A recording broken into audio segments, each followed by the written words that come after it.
Finally সন্ধ্যার দিকে স্মৃতির বার্থডে প্রোগ্রাম শুরু হয়ে গেছে, বাট এটা তো সাজাতে হবে তাই না, না সাজালে তো একটুকু ভালো লাগবে না। আমি সজীব ভাইয়ের সাথে একটু কাজ করতেছিলাম, ভাইয়াকে একটু হেল্প করতেছিলাম, যদিও এটা নামের হেল্প করা। খুব সিম্পল ছিল বাট অনেক বেশি সুন্দর। 2, 3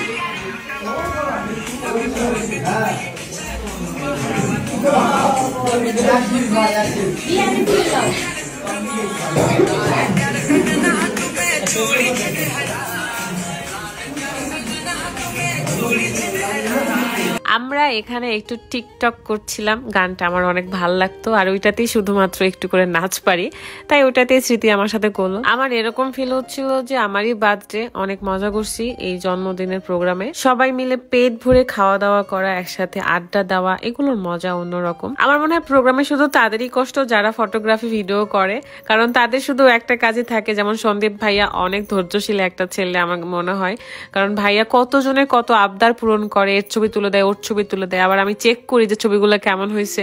অলওয়েজ ভাইয়া অনেক সুন্দর সুন্দর ছবি তুলে দেয়। একটুখানি বলে নি প্রোগ্রাম থেকে আসার পরে আমি কিভাবে আমার স্কিন কেয়ার করলাম। আজকে আমি খুব পছন্দের beauty by Soni Facebook page থেকে নেওয়া এই স্কিন কেয়ার কম্বোটা ব্যবহার করব। মানে এখানে রয়েছে একটা whitening face pack, saffron soothing jail, saffron whitening night cream, সাথে রয়েছে স্যাফরন হোয়াইটেনিং বডি লোশন। তো আমি ফার্স্টে ব্যবহার করব হোয়াইটেনিং ফেস প্যাক। গাইস, আমি যেখানে যাই না কেন ফেস প্যাকটা আমার সাথে করে নিয়ে যাই, কারণ এটা আমি ফেস ওয়াশের বদলেও ব্যবহার করতে পারি। স্কিনটা এত সুন্দর সফট অ্যান্ড গ্লোই হয়ে যায়, আমার খুবই পছন্দের একটা ফেস প্যাক। যাই হোক, 10 মিনিট রাখার পরে আমি ওয়াশ করে চলে এসেছি, এখন ব্যবহার করতেছি স্যাফরন সুদিং জেল। এটা আমার স্কিনকে অনেক গ্লো করে তুলে। 10 মিনিট রেখে ধুয়ে চলে আসলাম, এখন ব্যবহার করব saffron whitening night cream. Saffron মানে আপনি সেখানে 100% ফলাফল পাবেন ইনশাআল্লাহ। লাস্ট অপশন যেটা, সেটা হলো স্যাফরন হোয়াইটেনিং বডি লোশন। লোশনটা ভালো করে আমি আমার হাতে, পায়ে, গলায় ইউজ করব। ব্রাইটেনিং এর জন্য অনেক ভালো কাজ করে। স্কিনকে গ্লো অ্যান্ড ব্রাইট রাখতে প্রোডাক্ট গুলো নিতে চাইলে বিউটি বাই সনি ফেসবুক পেজে নক করবেন, পেজটা ক্যাপশনে দেওয়া আছে, চেক করে নেবেন। আরো একজন আছে যে খুব ভালো ভিডিও করে দেয় আমাদেরকে, সেটা হচ্ছে সজল ভাইয়া। একদিন আপনাদেরকে সজল ভাইয়াকেও দেখিয়ে দিব। আর এখানে তাকে আমি একটু ঘুরিয়ে দিচ্ছিলাম। মাশাআল্লাহ, তাকে রেড ড্রেসে এত কিউট লাগছে, মনে হচ্ছে পুরা ডল।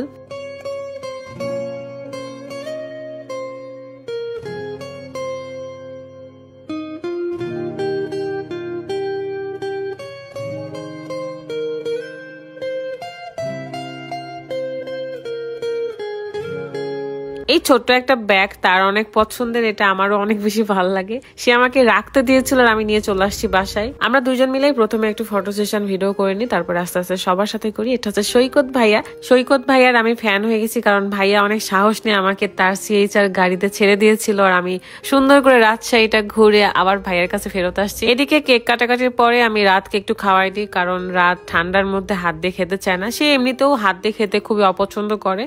আমি খাওয়াই দিই তাকে। বিয়ের আগে মা খাওয়াই দিত, মানে আমার শাশুড়ি মা খাওয়াই দিত, আর বিয়ের পরে আমি খাওয়াই দিচ্ছি। এদিকে রুকাইয়াকে প্রোগ্রামের মধ্যে খুব কম দেখা গেছে, কারণ সে পুরা সন্ধ্যাবেলাটাই ঘুমিয়েছিল, মানে সন্ধ্যা থেকে রাত 9টা পর্যন্ত ঘুমাইছে।